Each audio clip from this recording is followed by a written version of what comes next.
So I've been collecting video games now for the better part of 2 decades, and while I've slowed down considerably in the last several years, I have amassed a collection that's a pretty decent size, I think, and some of the items in that collection could variously be described as rare. That term rare, right? It doesn't necessarily mean valuable, even though that's mostly what's associated with it. It has a lot of different meanings. So for example, right, classic example of a game that I think people would call rare, Earthbound, one of my favorite RPGs of all time. I have a physical cartridge of this. People think of it as rare, but is it actually rare or is it just valuable? I mean, at one point in time, Nintendo couldn't get rid of these things, right? They were like in bargain bins for $10.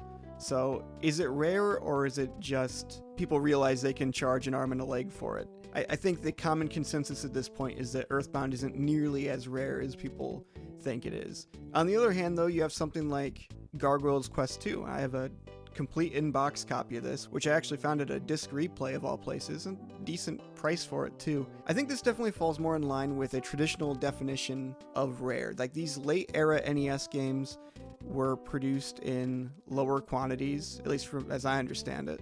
And so yeah, it is valuable, don't get me wrong, but it is rarer in the traditional sense, right? It's also an example, it and Earthbound both, examples of games that are rare and actually really good. A sort of theme with quote-unquote rare games, I think, is that a lot of times the quality of the game does not match the asking price.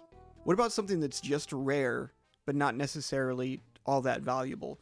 For that, I think we should look at some unlicensed games. And I have a huge number of unlicensed games for the Famicom/NES and the Game Boy Advance as well, but mostly the 8-bit Nintendo consoles. For example, we've got this Wisdom Tree multi-cart. Now this was a Kickstarter reward, and I can't imagine this thing is all that valuable, but as you can see from the box here, this is actually a limited numbered copy of it. This is 36 out of 50 produced. I mean, Wisdom Tree games, they are what they are, right? Like, you're probably not seeking these out for a good time. It's more for like the novelty of it, or perhaps you have some sort of nostalgia associated with it. So chances are no one's going to be hunting me down, begging me to sell them my copy of this. By that same sort of token, I have this signed copy of Dream World Pogi, which was a unreleased game that was intended for the Aladdin Deck Enhancer, which was an add-on peripheral for the NES. It's a whole thing.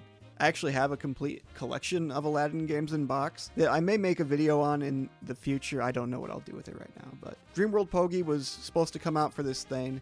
Never did. They ran a Kickstarter for it, and I got a signed copy of it, and it's a pretty fun game. But again, I can't really imagine there's going to be that many people willing to pay top dollar for this game, especially when it's freely available online officially. This next game I want to talk about here sort of confuses the whole topic a little bit.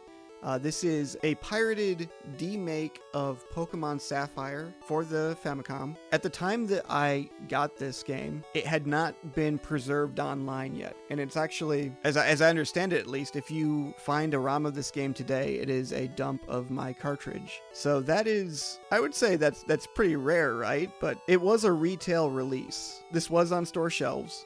It's got a box, it's got a manual, this was a retail product. I can't imagine that it's all that exceptionally rare. And yet, it didn't make it online until 2022 or whatever it was when I sent it away to get dumped. And, I could see a Pokemon fan paying decent money for this. It's a really faithful port. I can't read any of the text, but the graphics are pretty well done. Seeing all the Gen 3 Pokemon sprites 8-bitified is really novel. As I understand it, the game only is like the first third of Pokemon Sapphire, and there are like 2 other cartridges, which I think were already dumped. I'm not an expert on these things by any means, but that's sort of my understanding of it. I mean, along those same lines of like potentially scarce, unlicensed stuff, I've got 2 bootlegs that are in their plastic wrap still. One's like a Doraemon-based game, and another one is an Earthworm Jim clone called Happy Beaky 3: The World Fighter, and it's very bizarre.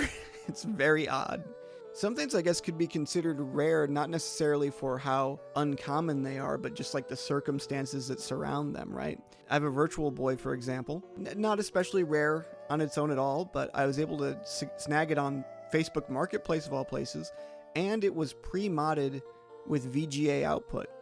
And it also came with like the Blockbuster rental case for it. It was just a really nice setup. I got a really solid deal on it.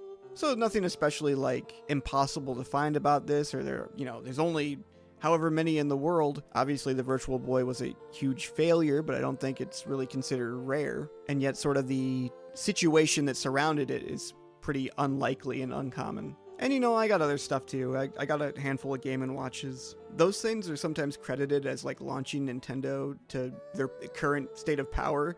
So can they be really that rare? And yet they go for a pretty penny, and I do think there's something sort of desirable about owning them. So yeah, I don't know if this video is reaching any sort of conclusion about anything, but I just thought it'd be sort of fun to talk about.